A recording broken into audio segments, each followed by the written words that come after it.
Buenos días a todos. Vamos a intentar empezar de nuevo con lo que estábamos comentando y sobre todo disculpas por el retraso que, como se dice en estos casos, ajeno totalmente a la organización. Había demasiadas conexiones que hacer y demás.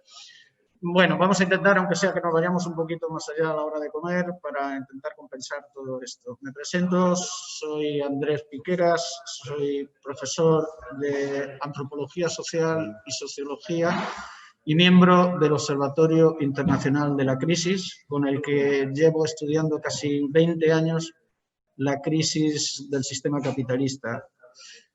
Una de las conclusiones básicas de la que partimos también al mismo tiempo como premisa para estudiar los tiempos en los que estamos es que estamos ante la mayor decadencia del valor capital que se ha conocido en la historia del capitalismo, una decadencia que hace que caiga irreversiblemente la tasa de ganancia. Probablemente esta crisis del valor capital puede ser también, por tanto, irreversible. Pero es importantísimo tener en cuenta que en estos momentos, como sucedió ya en el pasado, dada la lógica totalista del capital en su dinámica infraestructural y estructural con respecto a la política, achica totalmente el espacio de la política. Genera una impolítica o una antipolítica en la sociedad, mientras que las élites desatan sus versiones más agresivas y salvajes. Hay que recordar que precisamente en el momento del fascismo en Europa fue cuando se había dado la crisis mayor, en ese momento había conocido el capitalismo, una crisis de larga duración que arrastraba desde finales del siglo XIX, cuando se había dado el mayor crack, o cuando se estaba a punto de dar el mayor crack bursátil que había conocido el capitalismo hasta ese momento, que ahora ya puede quedar también empequeñecido. Y cuando se había dado también la mayor desconexión con el capitalismo que ha conocido la historia, la Revolución Soviética. Era también la fase de mayor organización y fuerza del movimiento obrero y, en general, de las fuerzas del trabajo. Las élites desataron la guerra y el fascismo como elementos brutales de disciplinamiento y de recuperación de la correlación de fuerzas. Hoy estamos en una coyuntura que empieza a ser muy parecida en términos de crisis, una crisis que se hace cada vez más difícil de sobreponerse el capital y que, por tanto, no es ninguna casualidad, empieza a desatar otra vez a sus perros de presa. No es ninguna casualidad que sea el momento histórico este, os voy a compartir el auge de la extrema derecha en Europa, cómo van subiendo unos y otros de esos movimientos de extrema derecha. No hay ninguna casualidad que sea en estos momentos también cuando la derecha, que siempre fue franquista en España y que aglutinaba parte del franquismo, el fascismo y demás, sea también en ese momento cuando se desgaja y surge Vox. La lucha de clases posee un momento subjetivo y contingente que no es autónomo con respecto a la lógica objetiva y ciega del capital.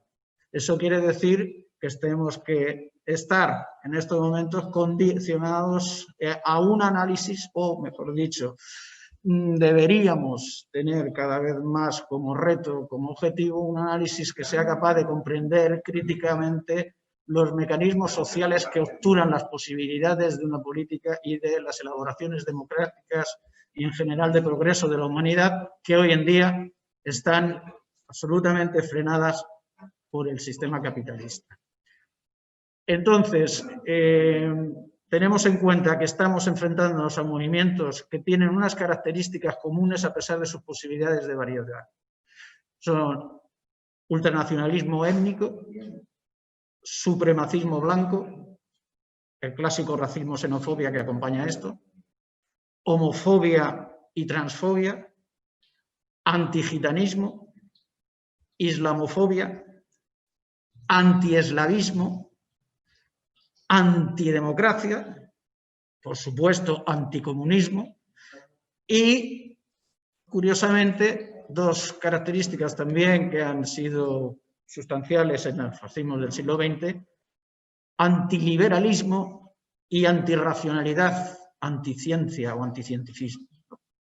Bien, con todas estas condiciones, los compañeros y compañeros que estáis ahí presentes y que en estos momentos tenemos para intervenir en distintos aspectos de estas claves que nos hacen entender o que nos tienen que hacer entender el porqué de ese auge de nuevo del fascismo, de por qué en este momento histórico, digamos que las versiones más agresivas y salvajes del capital vuelven a adquirir protagonismo. Bien, vamos entonces a intervenir. Pues, primero lo hará Cristian Larios, que es el único de los que tengo aquí presentes conmigo, activista antifascista y promotor en Almería de la Red de Solidaridad Popular, que nos hablará del antifascismo de calle o antifascismo popular. Cuando quieras, Cristian.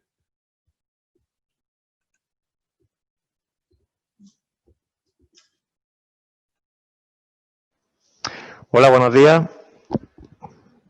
¿Sí me escucha? Vale. Ante todo quisiera hacer, como ha dicho el compañero, una mención, y es que yo voy a tratar el tema antifascista desde el punto de vista de calle, el antifascismo popular, como suele decirse. Si bien es cierto que el antifascismo de calle siempre ha sido como la oveja negra por los medios de comunicación, obviamente, ya sabemos de quién está en manos de dichos medios, y muchas veces se ha malinterpretado. Y quisiera dejar bien claro que el antifascismo de calle, popular, nunca debe de tratarse ni visualizarse como dos grupos de seguidores ultras de fútbol que quedamos para pegarnos. No. Eso, ante todo, cualquier cosa que se parezca a eso no es antifascismo, por favor. También hay que dejar claro que la lucha antifascista no puede verse solo como una lucha contra el reaccionismo, contra el fascismo al uso, sino también debe verse como una lucha contra el sistema capitalista en todas sus formas, ¿vale? De hecho, me voy a valer de una frase de la película de Novecento que decía aquello de que el fascismo no surge de la noche a la mañana, sino que es algo que se va cultivando.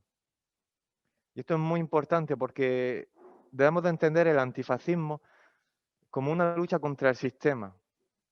Vale que el fascismo es el perro del sistema, pero no solo debemos quedarnos en el perro, debemos ir hacia el amo, al que lo alimenta. Y como hemos dicho y seguiremos diciendo, el fascismo podemos describirlo como una reacción del sistema ante las reivindicaciones de la lucha de clase trabajadora. En cuanto la clase trabajadora se empieza a organizar, a luchar, a reivindicar, y el sistema, la oligarquía, la burguesía, empieza a perder en esa lucha, empieza a enviar a sus perros, lo que es el fascismo. Entrando más en detalle, lo que es mi trabajo de lucha de calle, por mi experiencia, os puedo clasificar dos espacios antifascistas. El espacio clásico, que estamos bastante acostumbrados a ver, la típica plataforma antifascista o la típica coordinadora antifascista. Y el otro espacio es que, siendo antifascista también, no es una característica como la anterior. O sea, hay muchísimos matices que los diferencian de las anteriores. Pues es una lucha basada en la solidaridad, en el proceso de empoderamiento de las masas, ¿vale? Y ahí es donde entra lo que es en juego, por ejemplo, la red de solidaridad popular.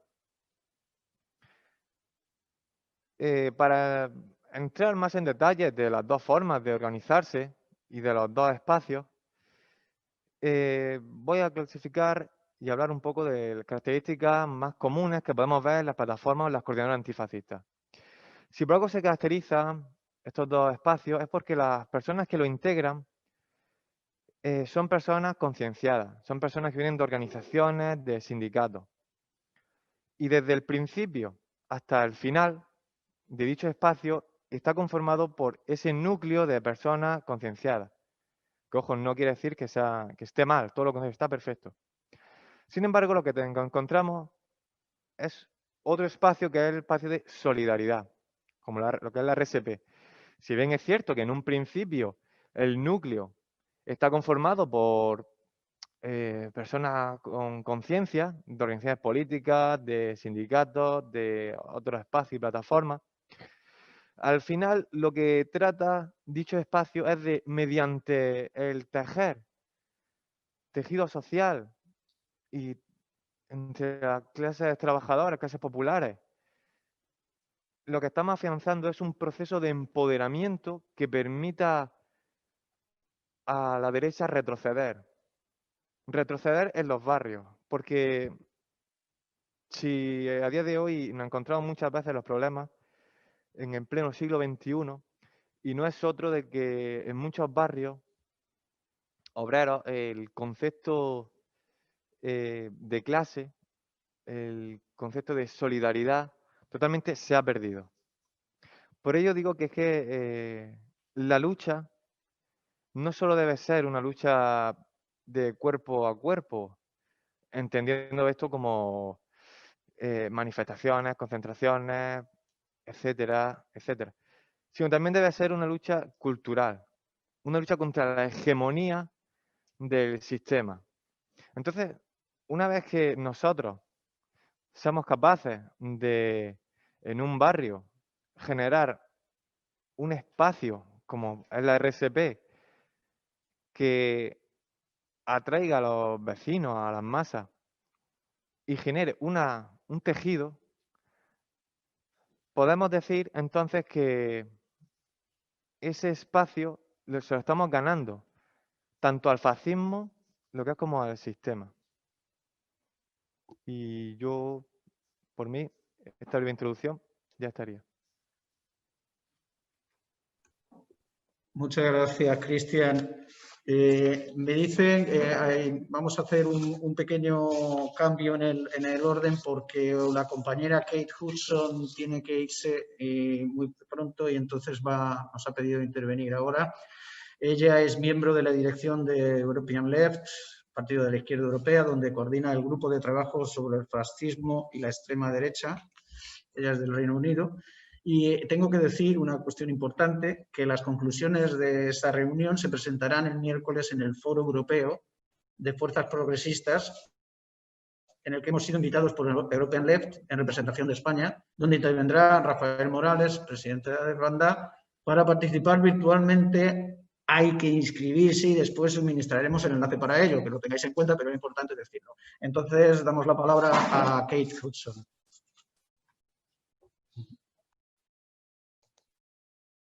Thanks very much indeed, and it's a great pleasure to be here on behalf of the working group of the European Left. I'd like to begin by paying tribute to the memory of all those whose lives were destroyed by fascist forces on the road to Almería, and to all those who resisted, fought and died in the struggle against fascism in Spain. And it's an honour, a real honour for me today to be part of this event. During my own political development, the struggle of the Spanish Republic and the courage of those who went from around the world to aid Spain was of fundamental importance. And I remember well many British comrades who were part of the international brigades. The example that you set in memory of those fallen and your continued work today is a powerful one. It's an example to all those across Europe who face the prospect of the far right on the rise again. We are seeing the biggest upsurge of the far right since the 1930s, from street attacks and mobilizations to high government office. They use Islamophobia, racism, anti-Semitism to spread hate and fear. They attack trade unionists and the left and the rights and liberties of us all. This must be stopped, and we must be united across Europe and internationally to defeat this immensely dangerous political turn. Alongside all of you, our European Left Working Group aims to contribute to this unity and to help build international cooperation. The problems we face are not national problems, they are international problems and can only be solved on that basis. The far right itself is increasingly internationalized. Over the past 4 years, they gained succor from the Trump White House, and they are well funded and well organized. We have seen the impact that has had beyond Europe too. In Brazil under Bolsonaro, for example, a presidency that is a catastrophe on every level.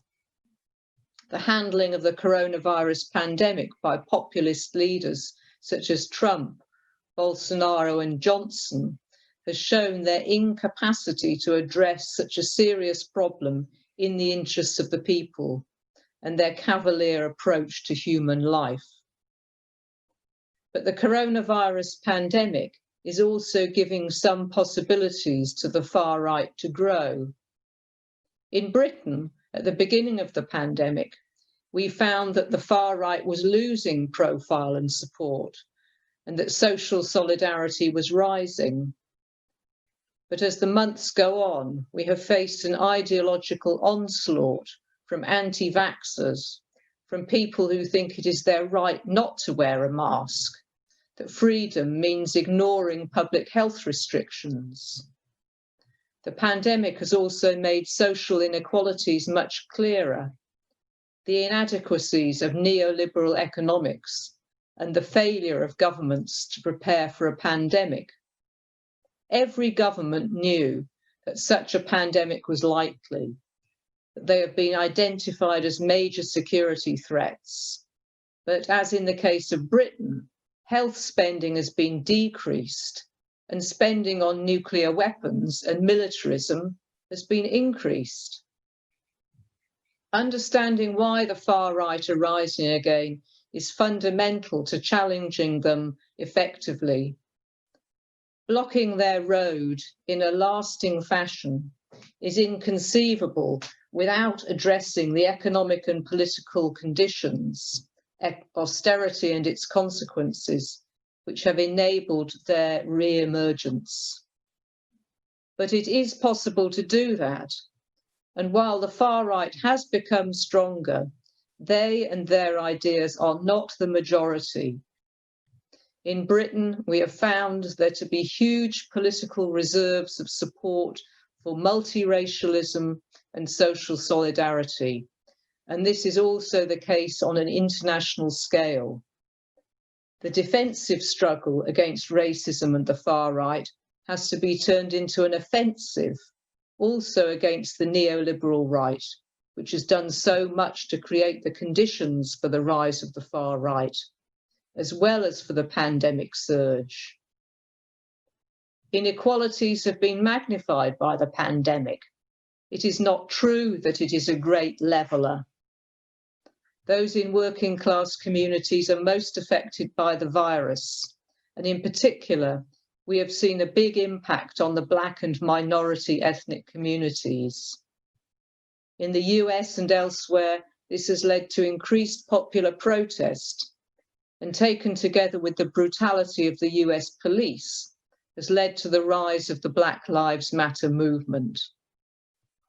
It has mobilized extensively to oppose racism and to remove the trappings of colonialism that remain in many of our societies. In the US, we have seen significant conflict where far-right militias attempt to defeat the mobilizations of youth and oppressed communities. These are all part of the same struggle, and we have seen victories too. In Greece, the defeat of Golden Dawn, where following a long process and massive popular mobilization, the judges ruled the neo-fascist Golden Dawn was a criminal organization in disguise. This court verdict has ramifications for the far right across Europe and is an important step forward. Another victory has come in Bolivia, where the Trump-backed far-right coup has been overthrown in democratic elections and Mas has been restored to government with a huge mandate. Trump's attempts to overthrow the left in Latin America, part of his far-right crusade, is not succeeding. Attempts to overthrow the Bolivarian revolution in Venezuela have also failed. But much work remains to be done. We have 2 forthcoming events organised by our working group, which will address these key issues in more depth and from an internationalist perspective. On the 11th of November, we are organising a seminar at the European Forum, which is online this year. We are very pleased to welcome a representative from Disbanda, as well as Diane Abbott, MP from Britain, the former Shadow Home Secretary, who is a strong campaigner against racism and in support of Black Lives Matter. We will also welcome comrades from Portugal, from Germany and from Poland, where the far-right government has launched a massive attack on women's rights, making abortion illegal under virtually all circumstances. In March of next year, together with Die Linke and the European Left Party, we are organising the 2nd No Pasaran conference, this time in Berlin. It is named for your struggle in Spain and the inspiration it has given to succeeding generations. The aim of the No Pasaran conference is to look at the rise of the far right in the current context, the US post-election, including potential economic and military threats, the impact of the pandemic and the economic crisis, and the racist upsurge in the Black Lives Matter movement. We will look at what is happening and why, how the far right uses these events, and how we resist. The event will be inclusive and aims to bring together a wide range of grassroots activists, intellectuals, trade unionists, and politicians. We will address the onslaughts on the Roma, on refugees and asylum seekers, on migrant rights, and the policing of the Mediterranean, which is turning it into a graveyard. We want to strengthen a radical left counter-narrative to overcome the ideological advances of the far right that have pervaded mainstream institutions and discourse. The defence of people's rights will be an important thread, including those of women, of workers and trade unionists, as well as our diverse communities that are under attack, including disabled people and LGBTQ people. We want to develop and strengthen European-wide mobilising in all these areas.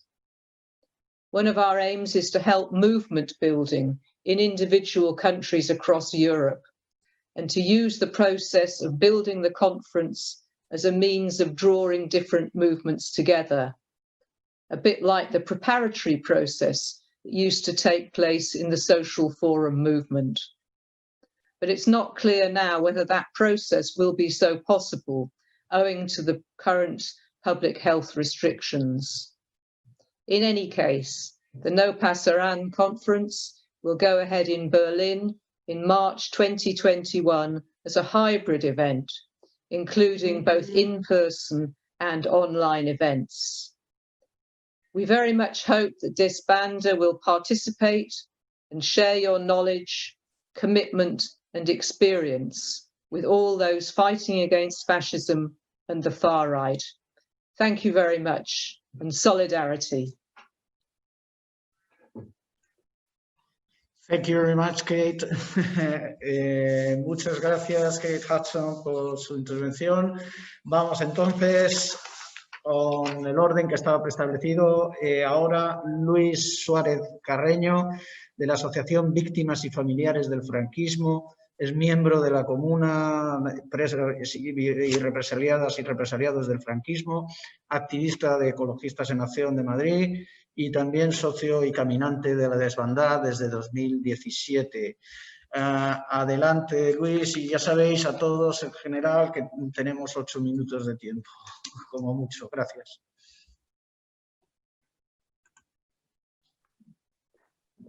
Buenos días, voy a intentar ser rápido. Tenía una presentación. ¿Cómo puedo anular el sonido? ¿Cómo puedo anular el sonido de la traducción? ¿O no puedo? Perdón, vale, ok. Tenía una presentación gráfica, pero no la voy a poner porque me retrasaría. Bueno, nosotros desde la comuna trabajamos de las múltiples formas en que hay que combatir el fascismo. Nosotros desde la comuna, que es una asociación de presos y represaliados del franquismo, trabajamos sobre todo en tres líneas. Por un lado, todos los temas relacionados con la lucha contra la impunidad y por la justicia respecto a los crímenes franquistas, tema del que va a hablar mi compañero Manuel Ruiz a continuación. En segundo lugar, todo lo que tiene que ver con sensibilización, formación, etcétera, que diríamos todo lo que tiene que ver con la cultura, que es lo que voy a desarrollar. Y finalmente, actividades unitarias, manifestaciones, movilizaciones sociales, etcétera. Bien, el contexto en el que nos situamos es un país sin memoria democrática que se haya desarmado ante la batalla cultural. La resistencia respecto a las nuevas formas de fascismo o neofascismo nos encuentra sumidos en la desmemoria como efecto de la dictadura y de la transición y, por lo tanto, ante un empobrecimiento considerable de la conciencia democrática colectiva. Los 40 años de franquismo más la transición con el olvido impuesto, seguida de otros 40 años de silencio cómplice e impunidad, han dado lugar sobre todo a unas jóvenes generaciones ignorantes, despolitizadas e inermes ante el llamado populismo ultra o neofascismo. Este fenómeno se manifiesta no solo en el plano mediático institucional, sino también educativo, como atestiguan estudios, entre ellos el libro reciente de la asignatura pendiente de Enrique Díaz Gutiérrez, que ha hecho estudios sobre la ignorancia o la falta de formación en estos temas en los colegios y en los institutos. Se podría decir que en nuestro país solo la producción cultural y artística privadas se han escapado a este corsé intelectual e institucional. Al mismo tiempo, digamos en paralelo, la derecha aprovecha el vacío oficial en memoria democrática para desplegar su ignorancia y su arrogancia y finalmente recuperar el discurso franquista. Tenemos ejemplos recientes como el del Ayuntamiento de Madrid respecto al Cementerio del Este, Carabanchel, respecto al Callejero y lo último que ha sido los monumentos de Largo, Caballero y Prieto. Tenemos la reivindicación de la monarquía a través de vídeos como este vídeo de, entre comillas, intelectuales reciente, o el rescate de la criminalización de los militantes antifranquistas que se ha producido incluso en el Parlamento, en las Cortes españolas, públicamente acusando al padre de Pablo Iglesias de ser un terrorista. Estos son estrategias blandas de conquista del poder por el fascismo, donde la batalla ideológica por el relato, por la memoria, es uno de los ejes del renacimiento del franquismo. Es una guerra en el plano cultural por la hegemonía ideológica, que es el instrumento imprescindible de dominación, donde la memoria o el relato histórico son determinantes, como lo son los mitos fundacionales, las creencias, las tradiciones, las religiones. Es cierto que el poder material es el objetivo último, pero el poder espiritual o ideológico es un requisito para conquistar y, sobre todo, conservar el poder material. El neofascismo no es sino una forma actualizada del viejo fascismo que se disfraza de demócrata. Nuestros nuevos fascistas saben que también a través de los mecanismos de la democracia se accede al poder y se socavan los principios democráticos. Es el caso de Alemania, Italia, Francia en los años 30. La memoria es un recurso vital en la guerra cultural. A diferencia de otros recursos, la memoria se sitúa en un terreno intermedio entre la objetividad de los hechos y su interpretación a través de los valores, la ética y la política. En particular, la memoria democrática es una construcción ideológica colectiva que se intenta basar en la primacía de los derechos humanos sobre los prejuicios y la lucha ideológica a la hora de interpretar el pasado y aplicar sus lecciones al presente. Y requiere de políticas públicas activas en forma de programas educativos, centros de interpretación históricos, memoriales, legislación antirracista inclusiva, en definitiva, políticas que persigan el acceso real a la verdad, la justicia y la reparación. Quiero incursionar brevemente en este tema de los lugares de memoria, que ayer fue mencionado por el secretario de Estado en su presentación, porque pertenezco a una plataforma que lucha por el centro de memoria de la cárcel de Carabanchel, y creo que el proyecto de ley el anteproyecto de ley que tenemos en este momento en el Parlamento de memoria democrática se queda muy corto. Se queda muy corto porque habla de lugares de memoria, pero lugares de memoria entendidos, en principio da la impresión, como meros hitos, monumentos, y no como auténticos centros de interpretación, de estudio, de análisis y de formación y educación en esta materia. Cito una frase de Irache Momoitio, que es la directora del Museo de la Plaza de Guernica, en una entrevista muy reciente en el diario Público.es. Nosotros somos la educación que recibimos, la televisión que vemos o los museos que visitamos. En ese sentido, los museos, los centros de interpretación, son lugares de aprendizaje directo y, sin embargo, en nuestra sociedad tenemos museos de historia, museos de arte, museos de la naturaleza, museos de diseño, tecnología, pero no hay museos de la democracia y los derechos humanos. ¿Por qué? Porque a lo mejor eso lo aprendemos de forma natural, de forma, digamos, de forma inspirada por divina, etcétera, etcétera, y sin embargo la historia demuestra que no es así. Esto es en el caso del Estado español es un hecho mucho más grave, mucho más claro que en otros países, no solo europeos, sino también latinoamericanos, incluso países asiáticos o africanos. En este sentido, España, y en particular la ciudad de la que yo vengo, de Madrid, es un auténtico páramo.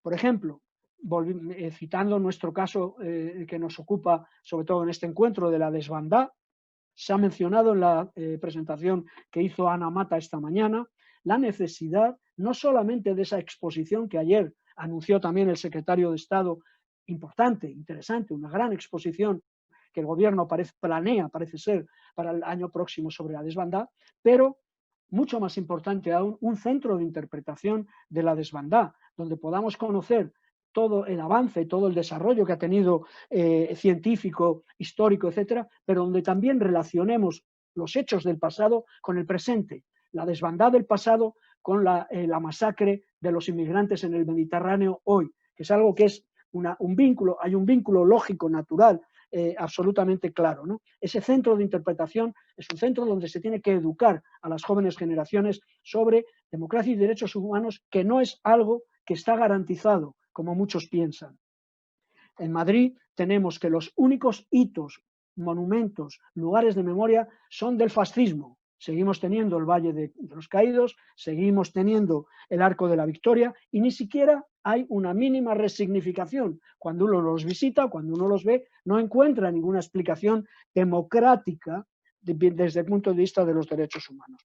Bien, acabaré. Nosotros también desde la comuna trabajamos en frente como son las charlas en los institutos, en los colegios, explicamos nuestra experiencia como luchadores antifranquistas y lo relacionamos con la realidad actual de la que ha hablado, por ejemplo, el compañero Cristian Larios hace un momento. Relacionamos nuestra lucha con la lucha de los jóvenes hoy en día contra la ley Mordaza, contra la represión, contra el recorte de libertades. Elaboramos material didáctico, estamos preparando un curso posgrado de especialización en memoria democrática y lucha contra la impunidad que esperamos que se pueda poner en pie ya el próximo año. Hacemos muchísimas publicaciones, tenemos un blog, por ejemplo, en el diario Público.es, hacemos actos conmemorativos, por ejemplo, del asesinato de Granado y Delgado, hechos que se han olvidado completamente en nuestra realidad y en nuestra memoria actual. Hemos hecho un acto sobre el asesinato de Puig-Antich. Intentamos hacer actos que traigan de nuevo la realidad de lo que fue el franquismo y relacionarlo con los hechos que nos suceden hoy en día. Hemos hecho un trabajo muy profundo, del que hablará luego Manuel en relación a las querellas, pero eso nos ha dado también mucha visibilidad. Por ejemplo, algunas de ustedes y algunos de ustedes a lo mejor han visto el documental El silencio de otros, que ha sido un documental que se ha proyectado en todo el mundo, que incluso estuvo como candidato al Oscar, tuvo el premio más importante de documentales en España, el premio Goya, y ese documental, que es relativo a la lucha contra la impunidad en nuestro país, la comuna tuvo una participación muy activa, tanto en su elaboración como en su distribución y en su, digamos, presentación pública, ¿no? Bien, a partir de ahí, nosotros además trabajamos en distintas plataformas de lucha en la calle. Por ejemplo, quiero citar algo que es muy importante en relación a las libertades y a los derechos humanos en nuestro país, que es, por ejemplo, el derecho a decidir En el caso este del pueblo catalán, por ejemplo, donde nosotros en Madrid hay una plataforma que lucha contra la opinión pública mayoritaria, que lucha contra los medios de comunicación, que es por la defensa del derecho de autodeterminación, y en eso hemos estado implicados y seguiremos implicados. Bien, acabo porque creo que me he extendido un poco. A la pregunta, ¿qué hacer frente al resurgir del fascismo? Desde luego no hay una respuesta sencilla, pero yo solo voy a utilizar una palabra, que es una palabra, yo diría que incluso castiza. Lo que hay que hacer es espabilar. Gracias.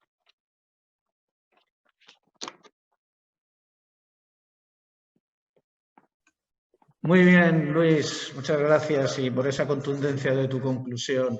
Y qué bueno, además, que en el próximo Foro Europeo de las Fuerzas Progresistas, del que nos hablaba Kate, también pueda estar esa representación de la desbandada y podamos ir extendiendo esa lucha antifascista que es imprescindible en estos momentos de crisis del capital. Tenemos ahora enseguida a Manuel Ruiz García con nosotros, vicepresidente de la Asociación de Víctimas de la Transición, por el enjuiciamiento a Martín Villa, también miembro de la Comuna, hermano de Arturo Ruiz, asesinado en Madrid por un grupo ultraderechista. Cuando quieras, Manuel. Formo parte de la Comuna, como ha dicho Andrés.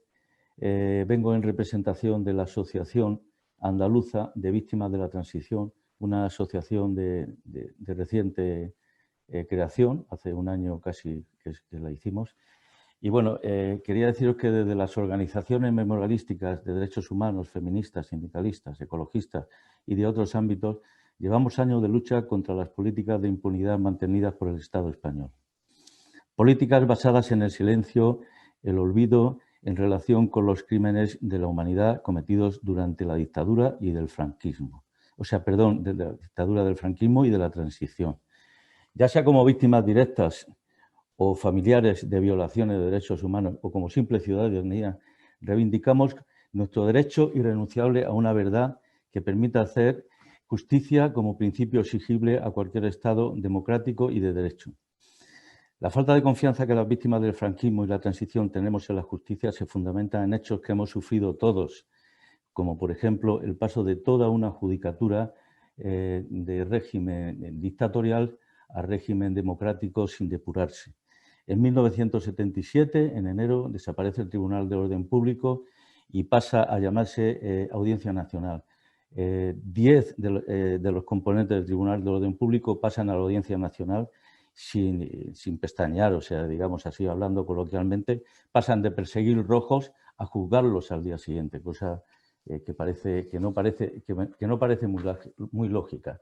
Otro ejemplo actual de la actual negativa es el reconocimiento de crímenes de lesa humanidad por los tribunales españoles. Reconocen los crímenes de lesa humanidad que se cometieron después del año 2004. Cosa que es una anomalía. La CEACUA, apoyada por 9 partidos políticos, ha presentado una iniciativa legislativa de modificación del Código Penal para que los tribunales argumenten el principio de legalidad al no contemplarse los crímenes de la humanidad antes del 2004. Con la modificación que se intenta meter en el Código Penal, estarían obligados a juzgar conforme a lo establecido en los convenios internacionales. Otro argumento por parte de los tribunales para no juzgar este tipo de crímenes es la recurrente Ley de Amnistía del año 1977. Cuando el 23 de enero de 1977 se convoca una manifestación pro amnistía, los asistentes a esta manifestación no podían imaginar cómo se iba a utilizar esta ley. Se utilizó para blindar a los torturadores, a los genocidas del régimen franquista, cosa que ha sido posible gracias a la complicidad del llamado régimen del 78. Entre los años de la transición murieron 591 personas, la transición que fue tan suave y tan modélica. 188 fueron de violencia política de origen institucional, según el historiador Mariano Sánchez Soler en su obra La transición sangrienta. Los crímenes que se cometieron en esa época, la mayoría no han sido juzgados y la mayoría siguen impunes todavía. Quería por último comentar, que por eso quería introducir el vídeo, que la CEACUA está inmersa en una campaña contra Martín Villa. Martín Villa, que está imputado, se le ha imputado de 12 crímenes, concretamente, está imputado por los hechos de Vitoria 3 de marzo, que fueron unas movilizaciones que hubo sindicales en las cuales murieron 5 trabajadores. Está imputado por la Semana Negra de Madrid, en la cual murió mi hermano Arturo, a manos de la extrema derecha, y está imputado por Sanfermines 78, en la cual murió Germán Rodríguez por un disparo de la policía también. En el vídeo este que quería meteros viene un poco la historia de Martín Villa, que ha hecho una carrera política brillante. Empezó en el SEU, formando el sindicato de estudiantes, no con objeto de coger sus reivindicaciones, sino con objeto de controlar un poco el movimiento estudiantil.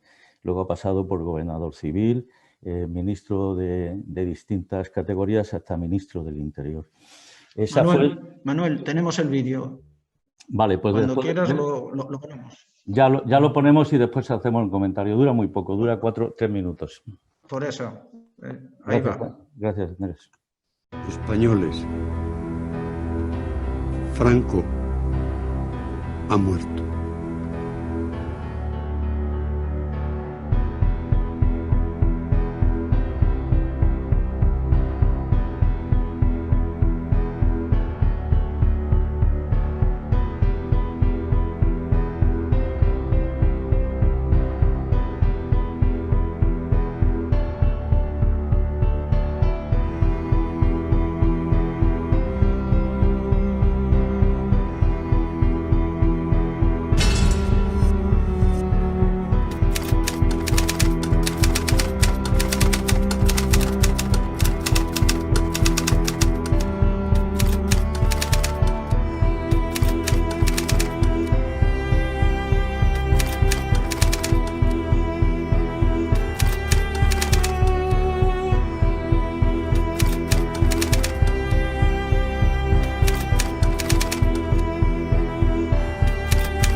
Generoso de la clemencia que haga posible restañar viejas y profundas heridas. Hemos contribuido a la hija más grande de la historia. Cambio. Por cierto, aquí ha habido una masacre, cambio. Oye, pero de verdad una masacre, ¿eh?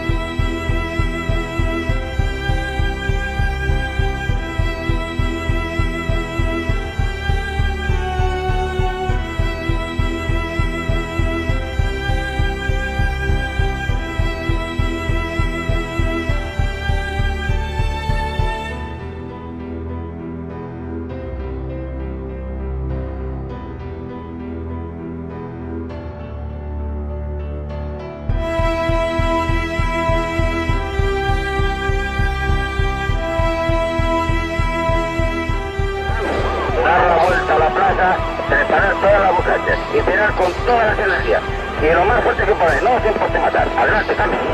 Al fin y al cabo, lo nuestro serán errores, lo otro son crímenes.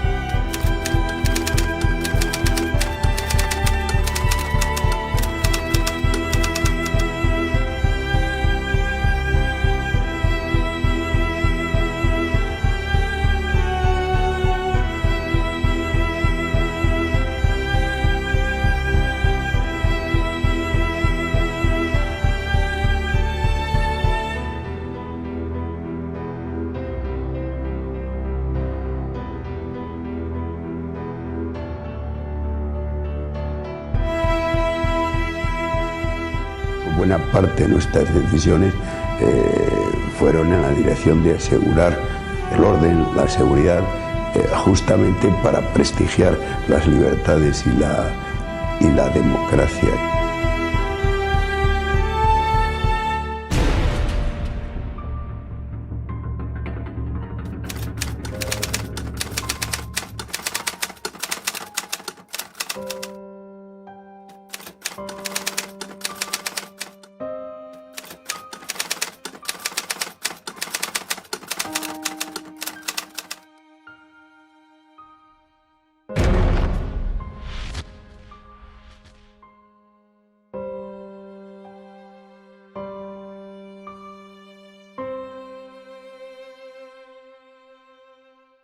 Gracias, Manuel. Si quieres añadir. Sí, se me oye. Simplemente en el vídeo viene un poco, luego si tenéis alguno interés os lo puedo reenviar, un poco la carrera política de este hombre. Pero de lo que no habla es de su carrera económica, en las finanzas. Este hombre ha trabajado en 45 empresas y ha ostentado 93 cargos. En empresas tan emblemáticas como puede ser Socecable, empresa, ha estado ligado al grupo Prisa y a casi todas las empresas del IBEX 35. En el año 2014, la justicia argentina toma nota de la querella que se interpone y dicta una orden de busca y captura. Digamos que este hombre tenía una orden de busca y captura internacional y donde únicamente estaba protegido era en España. Desde la CEACUA, desde la querella argentina, la coordinadora de la querella argentina, de la cual formo parte, se ha tratado de todos los medios porque viniese a declarar o porque fuese a declarar al juzgado número 1 de Argentina ante la jueza Servini. Ha habido por parte del gobierno, o sea, del Estado español, multitud de trabas y multitud de impedimentos para que esto fuese así. Tanto es así que en el año 2014 o 2013, creo, se lanza una circular a toda la Fiscalía prohibiéndole que atiendan ningún exhorto y ningún requerimiento de la justicia argentina respecto de este caso. Esta orden se ha revocado hace poco por la fiscal general del Estado. Con la declaración de Martín Villa, esto es una cosa reciente, cuando vino a declarar este pasado día 3 de septiembre ante la Embajada Argentina, salió en tropel todo el régimen de 78 a defenderlo. Salieron ex líderes sindicales, salieron ex presidentes del gobierno a defenderlo de una manera, digamos, vehemente. Salieron incluso políticos actualmente en funciones, o sea, funcionando como pueda ser el señor Borrell, que es el representante de la diplomacia europea, cosa que me parece una auténtica barbaridad. Toda esta gente ha salido en defensa de ella, pero hay alguien que salió en defensa de él y no solo salió a defenderlo, sino a decir que nos juzgaran a los querellantes, que tomaran medidas contra los querellantes. Este hombre se llamaba Felipe González. Felipe González, que cuando murió mi hermano, pues se puso, digamos, de nuestra parte y tal, y ahora, pues, en este caso, lo que quieren es que la jueza, pues, me meta mano, hablando coloquialmente, por haberme querellado contra Martín Villa. Por último, no quiero dejar de hacer mención a una persona que es la culpable de que yo me haya metido en este tipo de actividades y que me encuentre ahora en el activismo, digamos, de tratar de recuperar la memoria y la justicia, que se llamaba Chato Galante. Chato Galante murió hace poco como consecuencia del coronavirus y es el ejemplo más, digamos, fragante de alguien que muere sin encontrar justicia y además muere siendo un delincuente como a él le gustaba que le dijese, porque su delito había consistido en luchar contra la impunidad del franquismo y por la justicia. Y murió sin encontrar justicia. Y también murió su torturador, que se llamaba Billy el Niño. Billy el Niño murió con honores, Billy el Niño murió con una impunidad terrible, y Billy el Niño es un torturador porque lo dice la prensa, porque lo decimos nosotros y porque lo dice la gente que tiene un poco de sensatez. Pero la justicia no ha dicho que Billy el Niño fuese un torturador. No se le ha podido juzgar. Entonces, la querella de Chato Galante sigue para adelante, porque Chato Galante no solo le torturaba a Billy el Niño, como a otros compañeros que tengo aquí entre nosotros, sino le torturaba más gente. Las querellas siguen para adelante. Ayer oí atentamente al secretario de Estado hablar de la fiscalía nueva que quieren implantar. Sonaba bien la música, de lo que nos estuvo diciendo, habrá que estar atento a la letra. Pues parece ser que me están haciendo señas para que termine.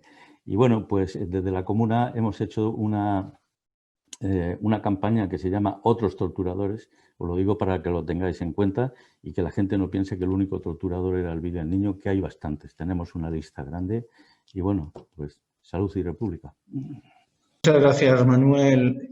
Disculpad la premura que tenemos con los tiempos, porque estos temas darían para muchísimo más, sobre todo porque parece ser que todavía tenemos esa impunidad instalada en nuestro gobierno, que los mismos que defendían a Martín Villa estuvieron defendiendo también al rey emérito hace muy poco. Algunos ya le llaman al rey de mérito, pero porque es un caso detrás de otro. Bueno, no sé si tenemos ahí a Manuel Pineda. Manuel, ¿estás ahí? No tenemos a Manuel Pineda conectado. Si no me equivoco, él estaba en Rusia en estos momentos y probablemente ha tenido algún problema.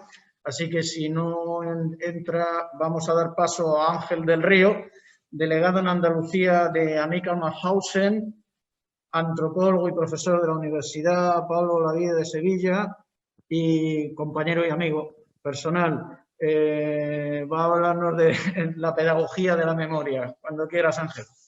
Hola, buenas tardes. Muchas gracias, Andrés, por la presentación y gracias a todos los asistentes virtuales y presenciales.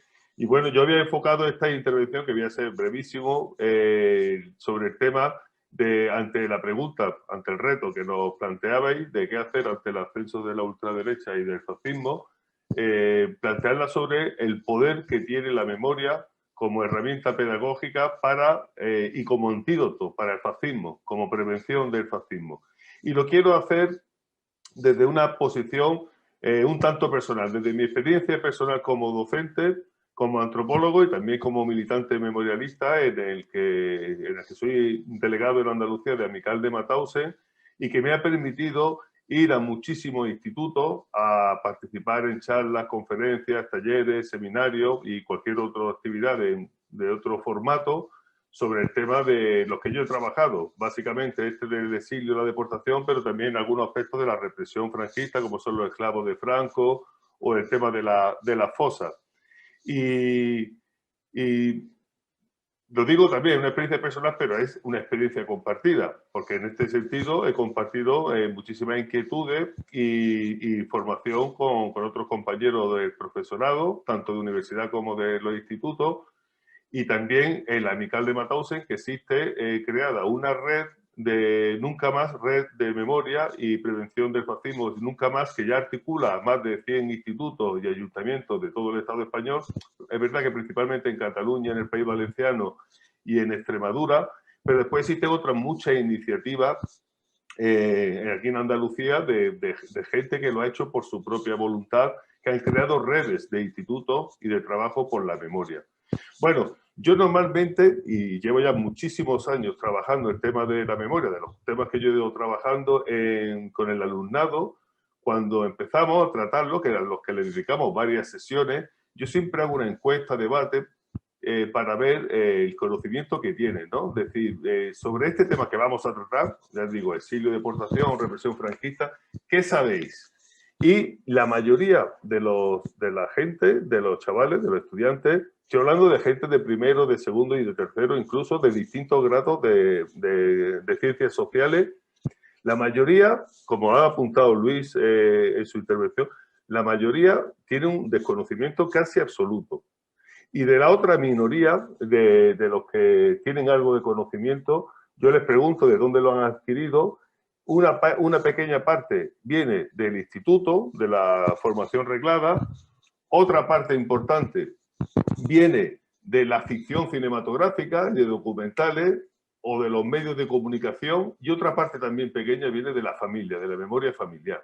Entonces ahí nos encontramos con un problema, yo creo que de fondo, que es lo que Luis también ha comentado, que es la losa del olvido no es un mito, es una realidad sustancial. Hoy día, a pesar de tantos años, a pesar de tanto trabajo memorialista que ha habido, es una realidad palpable, o sea, ese desconocimiento con el que se viene, y después, y porque no es que estos temas no estén metidos en los currículos escolares, se dan de pasada o están metidos de una manera muy leve, con muy poca profundidad. Y después esto acarrea otro problema, que es cuáles son las fuentes de información para adquirir conocimiento sobre esas temáticas que tienen tanto relieve social. Y uno se pone a pensar que nosotros vivimos en una especie de burbuja, lo relacionamos con el movimiento memorialista y tal, pero tú dices, una persona ajena a nuestro entramado, a nuestro mundo, ¿dónde se socializa? Y sabemos, y también Luis lo ha apuntado un poco, los medios de comunicación de masas, y si escuchamos tertulianos, leemos las noticias que vienen en los grandes medios escritos, la mayoría, todavía yo no sé si es hegemónico, pero sí es dominante y tiene un peso importante.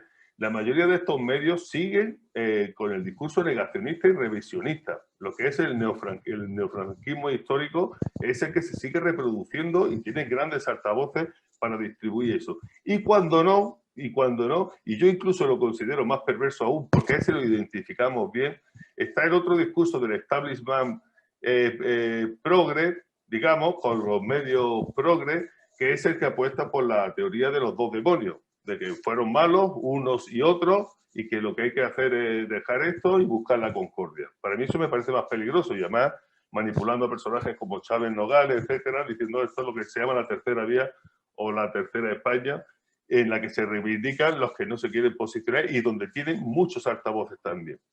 Entonces eso es un problema enorme, ¿no? Enorme en el sentido de que el llevar en profundidad estos temas está costando un trabajo importante, sobre todo porque aunque la ley de memoria andaluza ya tenía entre su concepto, entre su articulado, el tema de llevar esto a los institutos, no se cumplió. En la última parte del mandato de Susana Díaz, que estaba aprobada, no se llevó a cabo y hoy día esa está congelada y ahora vamos a ver la estatal, pero la experiencia nos dice que por mucha ley que haya, aquí hace falta mucha más voluntad.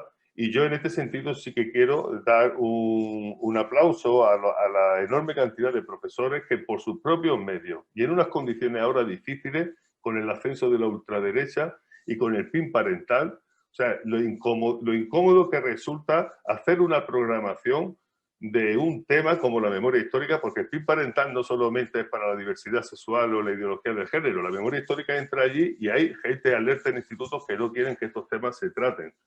Y entonces hay profesores que están haciendo esfuerzos por hacer actividades. Ojo, no estoy hablando de dar la clase, la lección de historia contemporánea para tratar este tema. Estoy hablando de actividades transversales, donde no es solamente la historia, es también la literatura, la filosofía, la ética, y donde se dé la posibilidad, también como hablaba Luis, de traer, que para eso el movimiento memorialista está súper dispuesto, de traer los testimonios de fuera o de llevar al alumnado a los lugares de la memoria.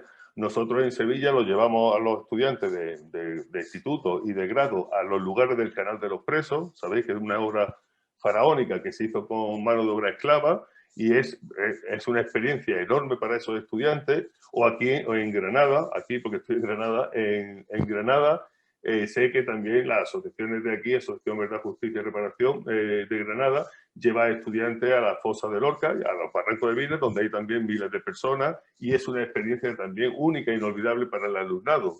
Ir a esos lugares in situ, donde ellos ritualizan, hacen performance y hacen una especie de homenaje a todo esto, ¿no? Y ya no os digo nada lo que es visitar Mauthausen, el campo de Mauthausen, con el alumnado, llevárselo por allí porque les cambia. Y lo digo porque los trabajos a posteriori que se hacen con esta pedagogía de la memoria, los trabajos son efectivos. Para mí es la vacuna del fascismo. Y entre otras cosas porque estos chavales, la gente joven, sabe, también como se ha dicho, sabe reinterpretar esos abusos del pasado, sabe reinterpretarlo al presente.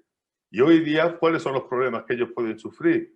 Pues el Andrés lo ha apuntado también al principio, la homofobia, el machismo, el sexismo, la transfobia, el racismo, etcétera, y aunque ellos no lo puedan sufrir, lo que es para mí la grandeza que puede tener toda esta pedagogía, que a ellos le humille la humillación del otro, que es una de las lecciones que yo creo que debemos de aprender también de los deportados y de su grito nunca más, de cuando hicieron el juramento de Mauthausen y de Buchenwald.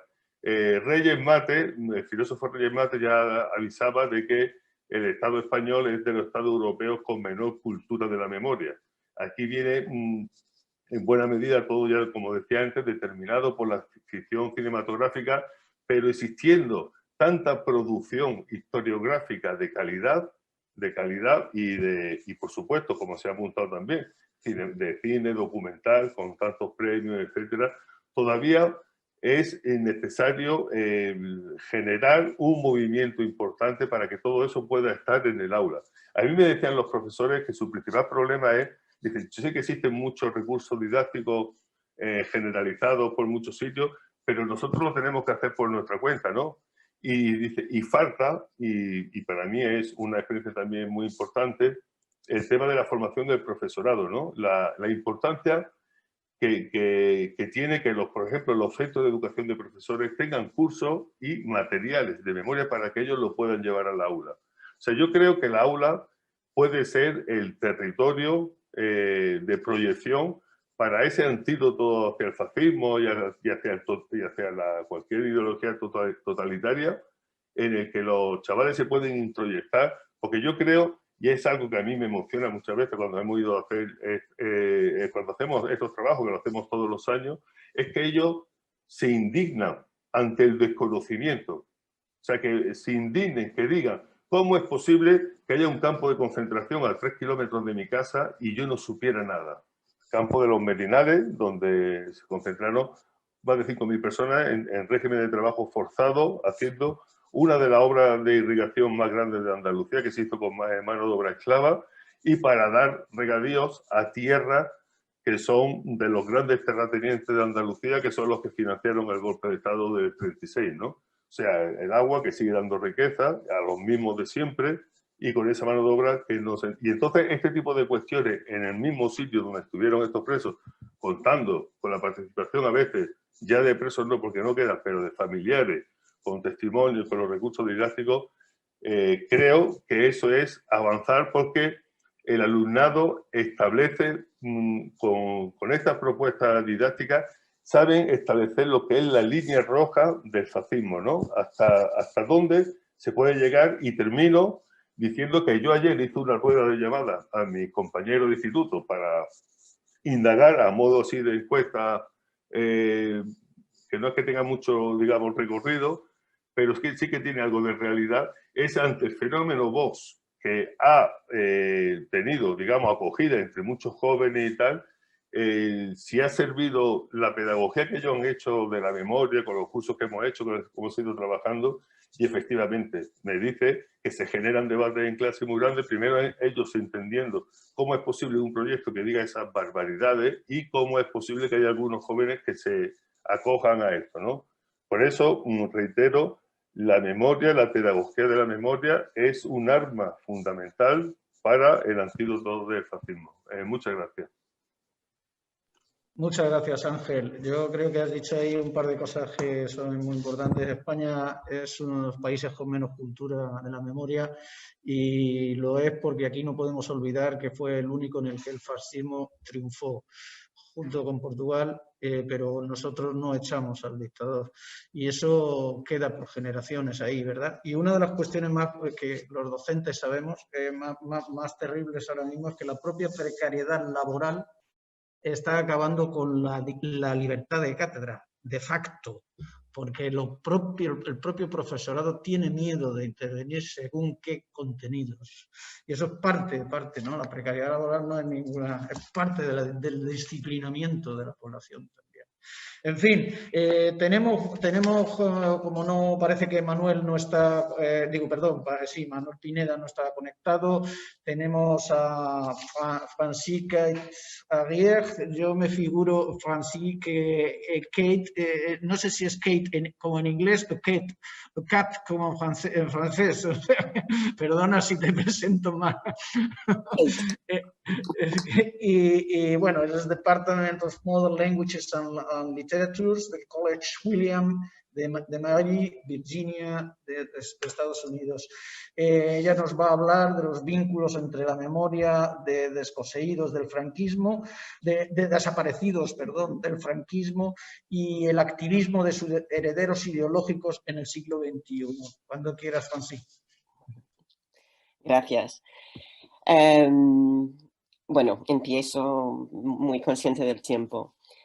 Mis reflexiones esta mañana nacen del activismo de las asociaciones de la memoria histórica que hoy en día en España denuncian la impunidad de los crímenes franquistas y reivindican la memoria de los ciudadanos forzosamente desaparecidos. Estas asociaciones nacen a pie de fosa de las víctimas cuyos descendientes se han movilizado para demandar al Estado el derecho a enterrar dignamente a sus familiares. En la actualidad, dicho activismo también se compromete a reclamar los derechos civiles del pueblo español, así como la justicia social, mucho más allá de la fosa. Hoy me centro en un estudio de caso del colectivo AMEDE, Asociación por la Recuperación de la Memoria Democrática de San Fernando, en Cádiz.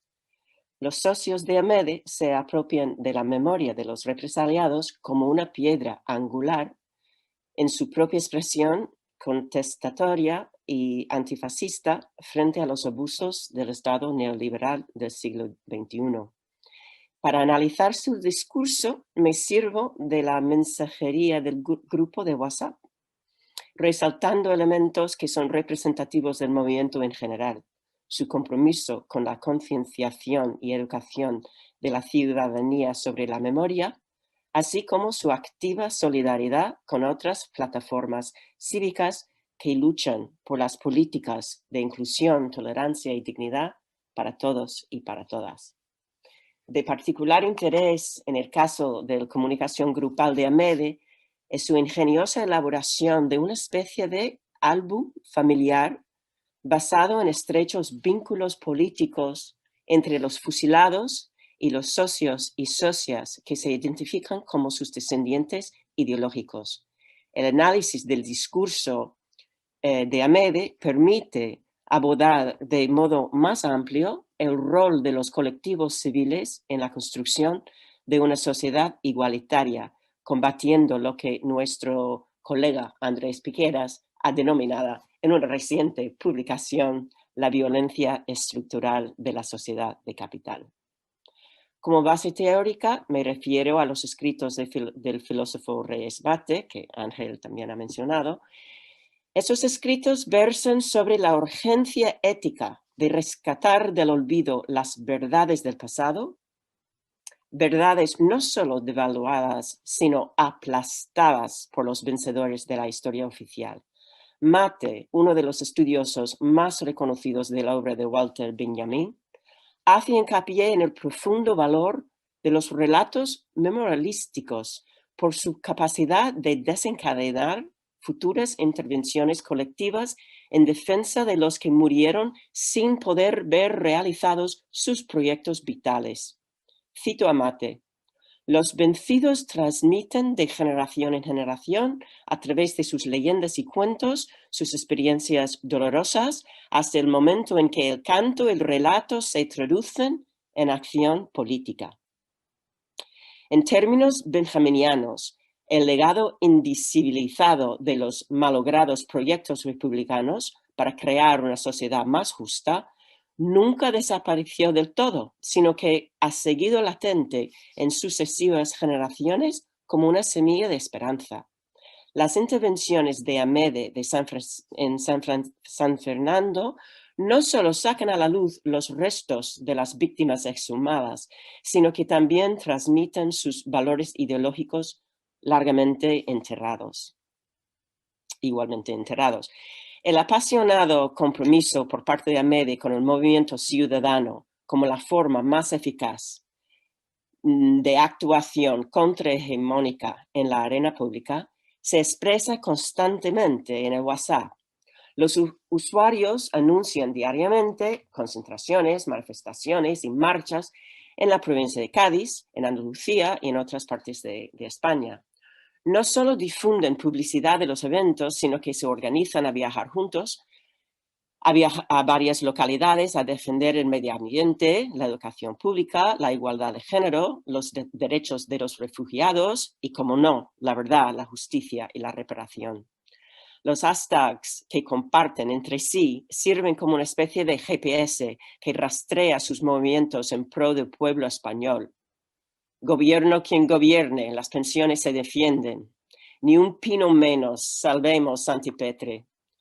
Quienes están se quedan, ¿dónde están las vacantes? Y en contra de los azulejos machistas exhibidos en las calles del propio San Fernando, el inolvidable hashtag gaditano ar carajo los azulejos. Recordemos las elecciones municipales en Andalucía en diciembre de 2018. Los resultados electorales, como bien sabemos, darían una mayoría absoluta a los partidos de derechas, incluso 12 escaños ganados por Vox.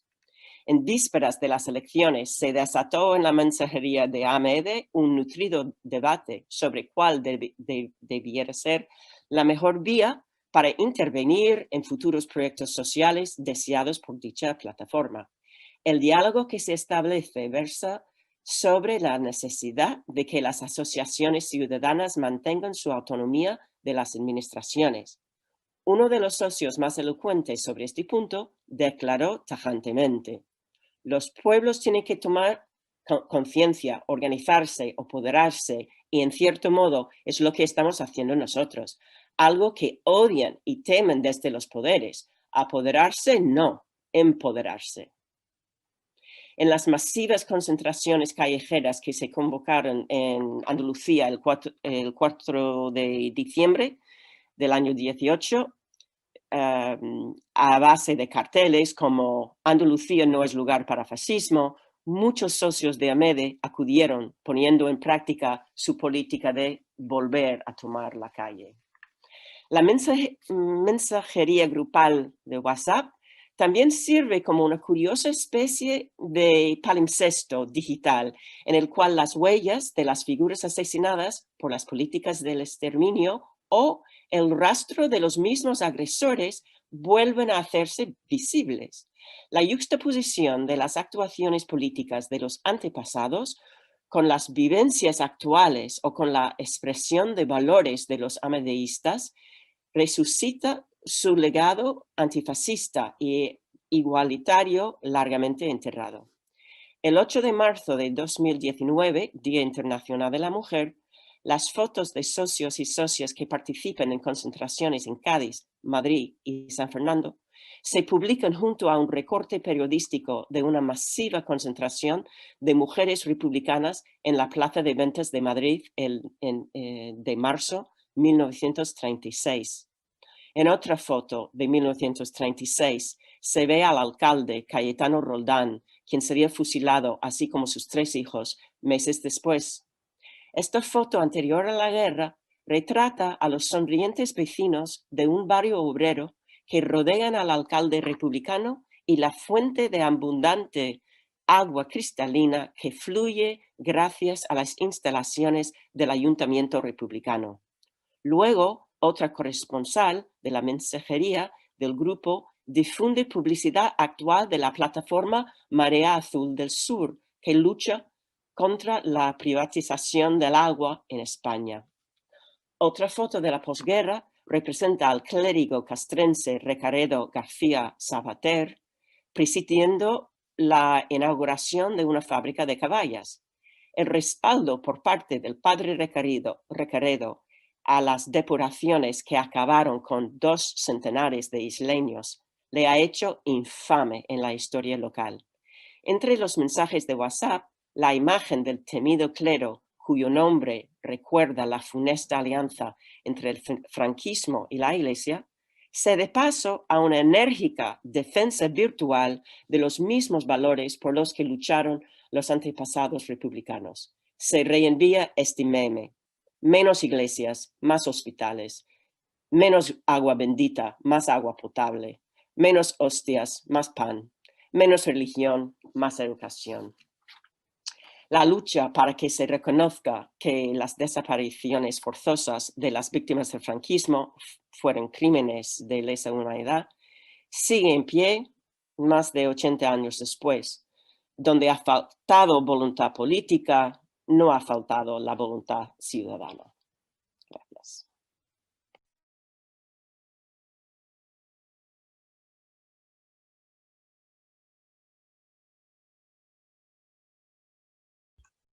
Pues muchísimas gracias, Franci, por haberte ajustado también al tiempo y gracias que son extensibles a todo el resto de los compañeros y compañeros que habéis expuesto, haciendo un increíble esfuerzo por condensar temas de tantísima importancia en tan poco tiempo, que precisamente por su importancia ha acudido pues tantas intervenciones a nuestra mesa, ¿no? Yo creo que esto solo es un principio para que podamos seguir estando en contacto y fortaleciendo esas redes de ese movimiento antifascista que es cada vez más imprescindible de construir a escala internacional, por supuesto. Entonces, tenemos la posibilidad de que haya intervenciones del público, pero antes vamos a dar paso a nuestro relator, que es Fernando Díaz Haro, historiador y presidente del Foro por la Memoria de Andalucía, que nos hará el relato del conjunto de las intervenciones de la mesa, y dejamos abiertos para intervenciones después de su relato. También si vosotros mismos queréis aportar alguna otra cosa en el pequeñito tiempo que tenemos o intercambiar alguna reflexión, tendremos esos minutos después de su intervención. Bueno, me toca una difícil labor porque sintetizar brevemente unas exposiciones brillantes y también a su vez ya sintetizadas es difícil. Lo tomaré como una primera reflexión, ¿no? Luego espero verlo y hacer una síntesis más adecuada. Hay que destacar en la intervención de Cristian Larios la diferencia, hacer hincapié en la importancia de la lucha antifascista en la calle. No una lucha antifascista como se transmite en los medios, de gente que alborota, rompe y genera un follón, ¿no? Que es propio para abrir telediarios, para criminalizar a la juventud y criminalizar a la izquierda, sino lo que aboga es por la red de luchadores antifascistas que a su vez generen tejido social y conciencia, y hace hincapié en la pérdida de esa conciencia de clase y esa conciencia social que se ha hecho durante bastante tiempo a través de los medios de comunicación y la educación, que hace que sea muy necesario esta red de luchadores y esta gente joven en la calle planteando alternativas diarias. Luego prosigo con la intervención de Luis Suárez Carreño, que habla de que luchar por la memoria democrática es luchar por la ideología y como casi todos a los que han intervenido, hace una reflexión sobre las prácticas que se reivindican, las prácticas de cultura democrática que se reivindican y se pisotearon en el pasado, el defender a estas personas que lo llevaron a cabo, finalmente conducen a que se defiendan esas prácticas, pero en la actualidad. Piensa que la memoria es una asignatura pendiente que se está dejando olvidada y que también pues él conecta con la idea de que el silencio y demás pues está anulando la capacidad de respuesta de la sociedad. Bueno, Kate de Hudson, que le he tomado un poco tarde, también más o menos pues hace un análisis internacional de los movimientos antifascistas que se están generando o antiautoritarios por todo el mundo. Además, en una situación de crisis derivada de la económica, derivada del ascenso de Trump y de la derecha en Inglaterra, de la derecha en varios sitios, que ha generado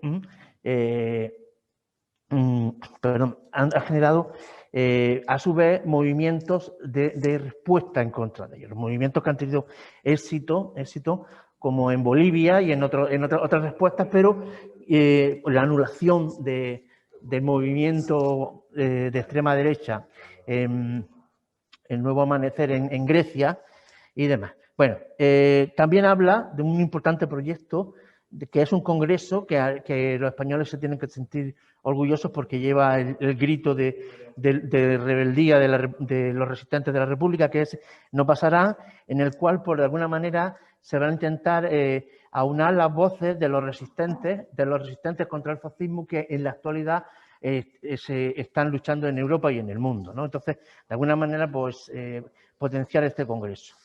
Manuel Ruiz García, de la Asociación de Víctimas de la Transición, pues nos ha puesto sobre el tablero la importancia de que no se pierda la memoria, de ver cómo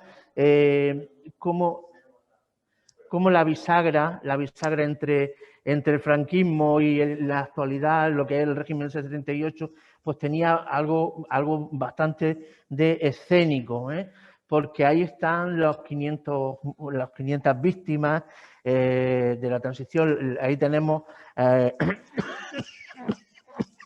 a gente muy encumbrada, ¿no? como Martín Villa, que nos señala que aparte de su imagen política, pues también forma parte de la columna vertebral de la élite del país, formando parte del Consejo de Administración de 45 empresas, ha tenido 93 cargos al margen ya de los políticos. Entonces, pues habla de la importancia de hacer justicia a ese momento y reivindicar no solo ya la memoria de la gente de la época republicana, de la guerra y del franquismo, sino también de la propia transición, sobre la que se han echado muchas flores, pero también tiene sus asuntos que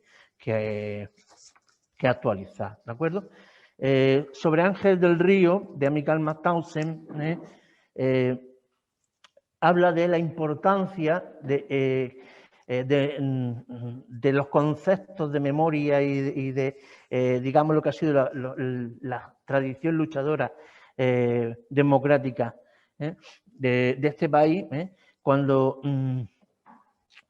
está desaparecido del imaginario de la juventud. ¿Cómo ha desaparecido? Pues sí, eliminando la parte del tiempo dedicado a la historia en la educación, sustituyéndolo por televisión, y finalmente prácticamente eso ha conducido a que se pueda detectar una ignorancia supina entre la gente joven con respecto a su pasado. Hay una disociación. Por lo tanto, abre puertas para que, de alguna manera, la memoria y la reflexión sobre la memoria forme parte de la adquisición de conocimiento y de práctica de aprender. Sí. Cuando digo práctica de aprender es aprender el concepto muy elaborado entre los docentes de aprender, que las propias personas sean capaces de investigar, saber lo cercano que tienen los lugares de memoria y los hechos, y sin embargo el muro que se los está cerrando, ¿de acuerdo? Por último, el análisis, hay que destacar el análisis de la profesora Frankie Kate sobre un grupo de Cádiz, a través del contacto con ella, como ha visto que lo que inicialmente les une, que es reivindicar a sus familiares, reivindicar su dignidad, inmediatamente también se ha transformado en un grupo que está generando, pues, está generando preocupación por los migrantes, preocupación por la mujer, preocupación por los trans, por la violencia, por la agresividad urbanística en las costas y demás. Ella dice que de la memoria del pasado, pues se está llegando a la conciencia del presente, ¿no? Y creo que he sido muy rápido y bastante injusto con los ponentes, pero espero por escrito hacer una reflexión un poco más elaborada. Muchas gracias, Fernando.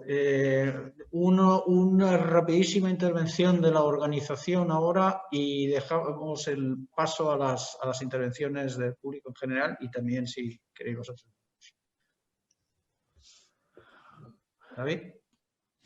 Bueno, por parte de la organización queremos pedir disculpas por los retrasos ocasionados tanto para los oyentes como sobre todo para los participantes que bueno, hemos tenido unos errores técnicos y que no se han podido solucionar a tiempo y pediros mil disculpas. La verdad es que los participantes habéis sido geniales, habéis estado durante todo el tiempo participando, preparando la intervención.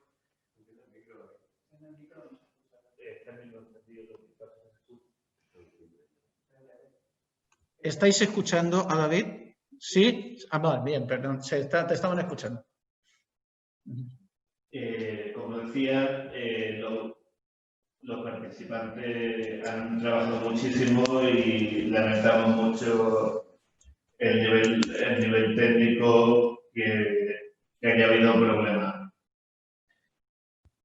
También tenemos mucho el problema con el vídeo de Manuel y simplemente pediros mil disculpas. Ahora voy a pasar con el compañero para las intervenciones del público. Hola, bueno, pues sí, tenemos algunas, bueno, muy poquitas intervenciones, pero bueno, sí, hay aquí una cuestión que no es tanto una pregunta como un comentario, pero bueno, a ver qué os parece. Dice aquí que le acaban de dar el Premio Nacional de Historia a alguien que ha escrito un libro sobre los crímenes en la Retaguardia Roja en Madrid. ¿Qué os parece? Si conocéis la obra. Si alguno de vosotros conoce, yo personalmente no. No, parece que no, ninguna de las personas que intervienen está al tanto de esto. Pues si nos puede, más adelante nos pueden pasar información, lo agradeceremos también, ¿no? Sí, es una noticia que ha saltado esta mañana. Más hay? No hay más intervenciones del público. Pues entonces, si queréis alguno de vosotros aprovechar para decir algunas palabras o un intercambio de reflexiones entre nosotros, tenemos unos minutitos cortitos ya, unos 7 o 8 minutitos y damos concluido.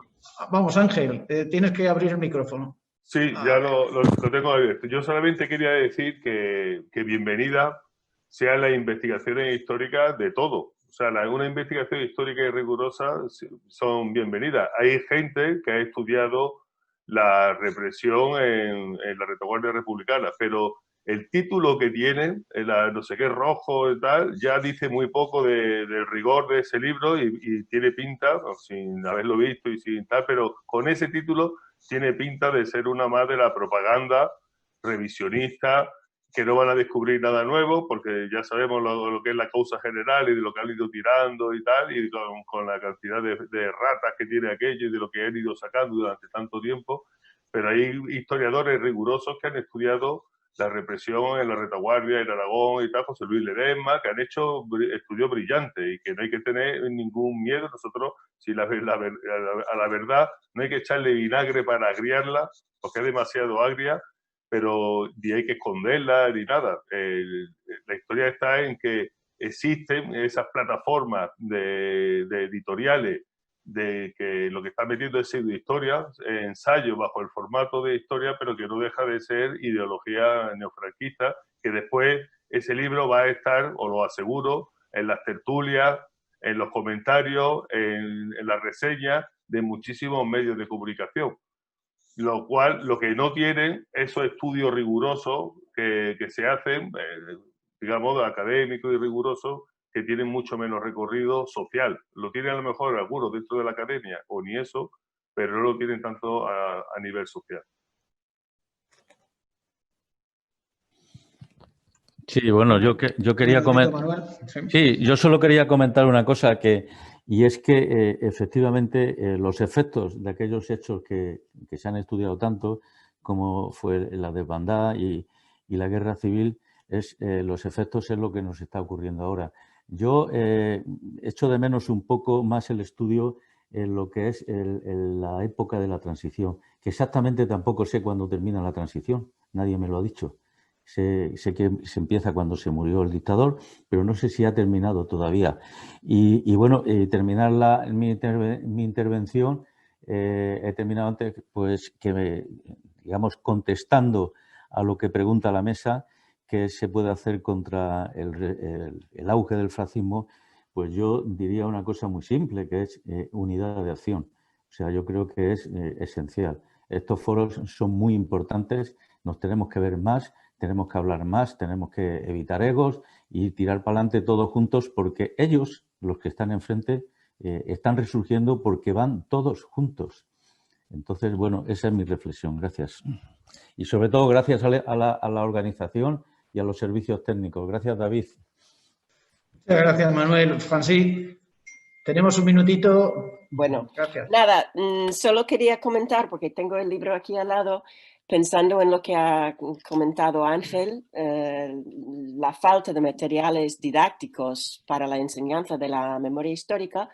No sé si conocéis este libro, Memoria y viñetas, la memoria histórica en el aula a través del cómic. Yo estoy ahora mismo enseño un seminario sobre los fantasmas del franquismo, y en mi clase, con los estudiantes todos estadounidenses, pues este libro ha sido de enorme utilidad. Hubo un par de semanas que pasamos sobre la novela gráfica, sobre diversas facetas de la memoria histórica. También pensando en la intervención de Luis, la falta de centros de interpretación, solo mencionar, seguro que ya lo conocéis, la Casa de la Memoria en Jiménez de la Frontera. Pues para mí es uno de estos centros realmente valiosos. Se fundó, se inauguró en noviembre, hace justo 4 años, y os lo recomiendo si no lo conocéis. Y finalmente, y con eso cierro, pero voy a poner en el WhatsApp antes de que se cierre, yo soy directora de una colección que publica la Universidad de Cádiz que se llama Faro de la Memoria. Es una colección muy pequeñita, muy joven, pero nos interesa publicaciones, textos manuscritos, obviamente que se relacionen con la memoria. Y estamos intentando difundir la colección y invitamos propuestas de investigación.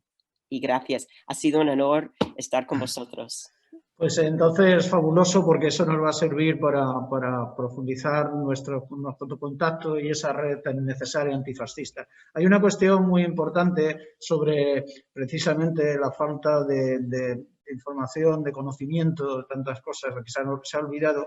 Y una de ellas es que muchas veces se queda a España como un marciano en medio de la historia europea del siglo XX, como una anomalía histórica fuera del lugar, precisamente por el triunfo y el arraigo del fascismo en este país, pero se olvida de decir y de enseñar a los pueblos europeos, y tú que estás en Estados Unidos también, a los estadounidenses, que se hizo con la colaboración de las democracias europeas, como se acaba con la Segunda República, y después con los vencedores de la Segunda Guerra Mundial, que dejan que Franco continúe en España, ¿verdad? Y todo eso, de parte de la ciudadanía europea, una buena parte es absolutamente ajena a ello.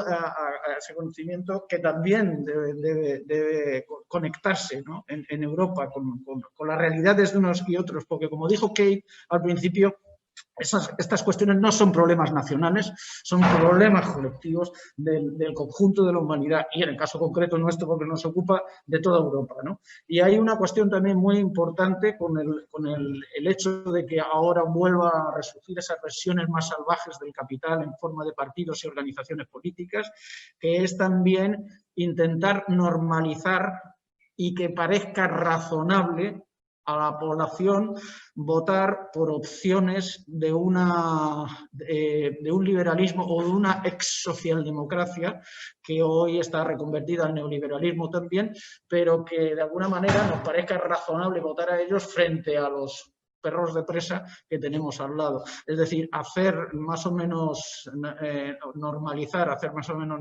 normal las políticas de destrozo de lo social y del estado de lo que se llamó bienestar y demás, porque lo otro todavía sería peor, ¿no?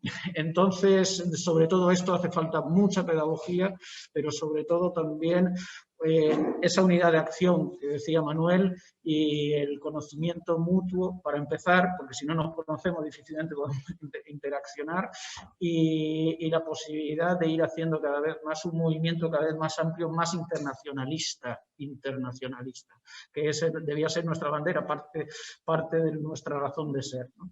Por lo demás, si los organizadores no tienen a ninguna persona de fuera que quiera intervenir o ninguna pregunta más, ¿verdad? Entonces, nada más que despediros, agradeceros muchísimo y deciros que estamos en contacto y os envío un abrazo muy fuerte a todos. Hasta muy pronto. Hasta muy pronto. Gracias por todo.